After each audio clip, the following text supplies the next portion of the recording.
ஹரே கிருஷ்ணா. ஓம் நமோ பகவத்தே வாசுதேவாய.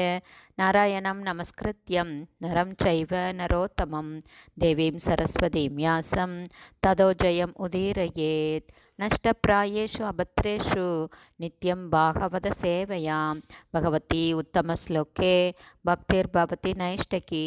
முகம் கரோதி வாச்சாலம் பங்கும் லங்காய தே கிரிம் யத்கிருபா தமகம் வந்தே ஸ்ரீகுரும் தீனதாரிணம் பரமானந்த மாதவம் ஸ்ரீ சைத்தன்ய ஈஸ்வரம். ஹரே கிருஷ்ணா. ஸ்ரீமத் பாகவதம் ஸ்கந்தம் 8 அத்தியாயம் 1 பிரபஞ்ச நிர்வாகிகளான மனுக்கள் என்னும் தலைப்பில் பதம் 14.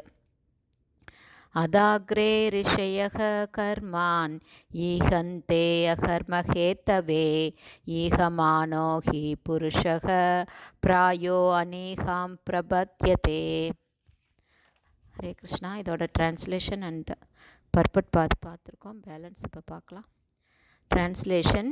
ஆகவே பிரதிபலன்களால் கலங்கப்படாத செயல்களின் நிலையை மக்கள் அடைவதை சாத்தியமானதாக செய்வதற்காக சிறந்த முனிவர்கள் முதலில் மக்களை பலநோக்கு செயல்களில் ஈடுபடுத்துகிறார்கள்.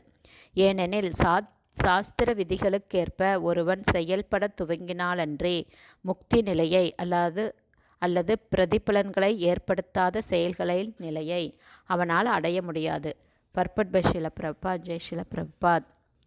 நைஷ்கர்மியம் அபி அச்சுத பாவ வர்ஜிதம் ந சோபதே ஞானம் அலம் நிரஞ்சனம். தன்னுணர்வை பற்றிய அறிவு எல்லா பௌதீக தொடர்பிலிருந்தும் விடுபட்டதாக இருந்தாலும் அது பகவானை பற்றிய எண்ணத்தை கொண்டிருக்கவில்லை என்றால் நல்லதாக காணப்படாது. இதுவே மேற்கூறிய ஸ்லோகத்தின் பொருளாகும். ஒருவன் செயலில் ஈடுபடாமல் தியானத்திலும் பிரம்மனை பற்றிய சிந்தனையிலும் ஈடுபடுவதன் மூலமாக நைஷ்கர்மியத்தை மேற்கொள்ள வேண்டும் என்று ஞானிகள் பரிந்துரை செய்கின்றனர். ஆனால் பரபிரம்மமாகிய பகவான் கிருஷ்ணரை ஒருவர் உணர்ந்திருந்தால் அல்லாது இது சாத்தியமாக கூடியது அல்ல. கிருஷ்ண உணர்வு இல்லாத செயல் எதுவாயினும் அது தர்ம சிந்தனை கொண்டதாகவோ அரசியல் அல்லது சமூக பந்தம் உடையதாகவோ இருந்தாலும் அது பௌதீக கர்மத்துடனான பந்தத்தை கர்ம பந்தன மட்டுமே விளைவிக்கும். பௌதீகத்துடன் பந்தத்தை விளைவிக்கும் கர்ம பந்தனத்தில் ஒருவன் இவ்வாறு சிக்கிக்கொண்டு இருக்கும் வரை மனித உருவில் கிடைக்கும் வசதிகளை வீணாக்கும் வெவ்வேறு வகையான உடல்களை அவன் ஏற்க வேண்டி இருக்கும்.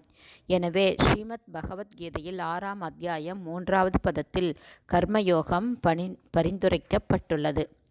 ஆருருக்ஷோர் முனேர்யோகம் கர்ம காரணம் உச்யதே யோகாரூடஸ்ய தஸ்யைவ சமக காரணம் உச்யதே. அதாவது யோக முறையில் உள்ள புது மாணவனுக்கே செயலானது வழியாக கூறப்பட்டுள்ளது. யோகத்தை அடைந்தவனுக்கோ ஜட செயல்களை துறப்பதே வழியாக கூறப்படுகிறது. இதுவே மேற்கூறிய பகவத்கீதை ஸ்லோகத்தின் பொருளாகும். ஆயினும் கர்மேந்திரியாணி சம்யம்ய ய ஆஸ்தே மனசா ஸ்மரன் இந்திரியார்த்தான் விமூடாத்மா மித்யாச்சாரச உச்யதே. புலன்களையும் புலனுறுப்புகளையும் கட்டுப்படுத்தி அதே சமயம் புலன் இன்பப் பொருள்களில் மனதை செலுத்தி கொண்டிருப்பவன் போலி மனிதன் என்று அழைக்கப்படுகிறான். இதுவே மேற்கூறிய பகவத்கீதை ஸ்லோகத்தின் பொருளாகும். இவன் தன்னையே ஏமாற்றிக் கொள்பவன். ஒருவன் தன்னை முழு கிருஷ்ண உணர்வு உள்ளவனாக மாற்றிக்கொள்வதற்கு மிகவும் உறுதியுடன் கிருஷ்ணருக்காக செயலாற்ற வேண்டும். ஹரிதாஸ் தாகூரரை போன்ற மகா புருஷர்களை பின்பற்றி உட்கார்ந்து விடக்கூடாது. இத்தகைய நடிப்பை ஸ்ரீல பக்தி சித்தாந்த சரஸ்வதி தாகூரார் கண்டனம் செய்கிறார்.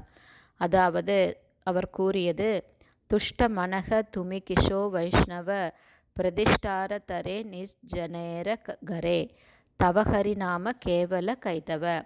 எனது அருமை மனமே, எத்தகைய பக்தன் நீ! உபயோகமற்ற மரியாதைக்காக நீ தனிமையான ஓரிடத்தில் அமர்ந்து ஹரே கிருஷ்ண மந்திரத்தை ஜபிப்பதைப் போல நடிக்கிறாய். ஆனால் இது வெறும் நாடகமாகும். இதுவே மேற்கூறிய ஸ்லோகத்தின் பொருள். சமீப காலத்தில் ஆப்பிரிக்க பக்தர் ஒருவர் மாயாப்பூரில் ஹரிதாஸ் தாகூரரைப் போல பாவனை செய்ய விரும்பினார். ஆனால் 15 நாட்களுக்கு பின் அவர் அமைதியை இழந்து அங்கிருந்து சென்று விட்டார். திடீரென்று ஹரிதாஸ் தாகூரரைப் போல பாவனை செய்ய யாரும் முயற்சி செய்யக்கூடாது. கிருஷ்ண உணர்வு செயல்களில் உங்களை ஈடுபடுத்திக் கொள்ளுங்கள். இதனால் படிப்படியாக நீங்கள் முக்தி நிலைக்கு வருவீர்கள். முக்திர் ஹித்வான்யதா ரூபம் ஸ்வரூபேன வியவஸ்திதி. ஹரே கிருஷ்ணா. ஸ்ரீமத் பாகவதம் ஸ்கந்தம் 8